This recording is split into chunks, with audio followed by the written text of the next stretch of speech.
খবর 24 সাথে আপনাকে স্বাগত। নতুন নতুন খবর জানার জন্য আমাদের চ্যানেলে চোখ রাখুন। নমস্কার সুধী দর্শকবৃন্দ, সুস্বাগতম আমাদের চ্যানেলে।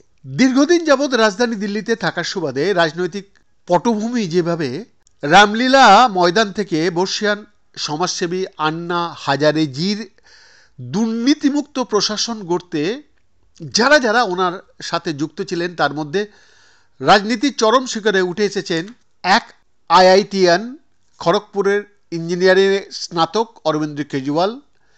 উনি যেভাবে রাজধানী দিল্লিতে নতুন দল আম আদমি পার্টি তৈরি করে দিল্লির মসনদ দখল তথা সর্বভারতীয় রাজনীতির ময়দানে এক সম্ভ্রমের স্থানে এসে সত্যি বলা যেতে পারে এক চরম কীর্তি স্থাপন করে ফেলেছেন। সেখান থেকে দাঁড়িয়ে দুবার দিল্লির ক্ষমতার অলিন্দে থাকার সৌজন্যে এবারের 2025-এর বিধানসভা নির্বাচনের শেষ দিনের প্রচারে বলা যেতে পারে কিছুটা হলো ব্যাকফুটে অবিজেপি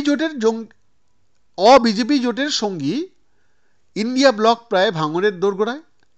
কারণ জোটের মূল কাণ্ডারি দল শতবর্ষ পেরোনো কংগ্রেস দল এবার একা লড়াই করছে। অপরদিকে ভারতীয় জনতা পার্টি এবারের নির্বাচনটা যেন তেন প্রকারেণ জিততে মরিয়া হয়ে উঠেছেন এবং প্রচারের ময়দানে যেসব চিত্র সামনে এলো বলা যেতে পারে দুমুখো সাঁড়াশি চাপে বেসামাল কেজরিওয়ালজির দল আম আদমি পার্টি। তবে এবারে দিল্লির বিধানসভা নির্বাচনে ভারতের জাতীয় কংগ্রেস যেভাবে প্রচারের ময়দানে ঝড় তুলেছে, যেখানে কেজরিওয়াল সরকারের দুর্নীতিগুলি চর্চার প্রচারের মূল হাতিয়ার, সেখান থেকে যদি কংগ্রেসের পুরনো ভোট ব্যাংক কিছুটা হলেও ফিরে আসে, যার সম্ভাবনা প্রবল, তাহলে কিন্তু আগামী 5 তারিখ ভোটদানের দিন ও 8 তারিখ ফলাফল ঘোষণার দিন কংগ্রেস কোনো মতে যদি 10টি আসন জিতে নিতে পারে, আর প্রতিষ্ঠান বিরোধীতে জর্জরিত আম আদমি পার্টি যে কোনোভাবে যদি 25 থেকে 26টি আসন জিততে পারে,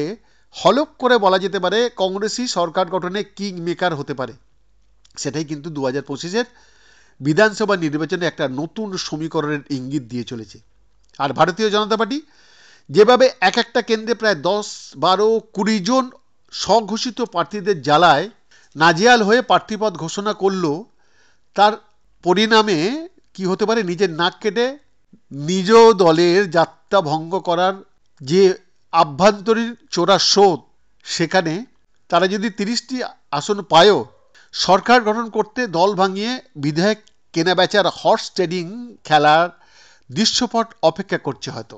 একটা কথা এখানে বলে রাখা প্রয়োজন, এবারের দিল্লির বিধানসভা নির্বাচনে যেভাবে 3টি দলের মধ্যে কাদা ছোড়াছুড়ি দেখা গেল, না জানি আগামী 5ই ও 8ই ফেব্রুয়ারি কি অপেক্ষা করে আছে দিল্লিবাসীদের কাছে।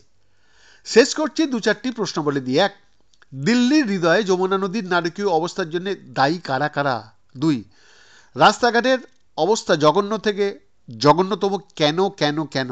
3, রাষ্ট্রীয় রাজধানীর যদি এরূপ হাল হয়, তবে অন্যান্য রাজ্যগুলির কি অবস্থা, সেটা কিন্তু বিরাট প্রশ্ন চিহ্নের মুখে।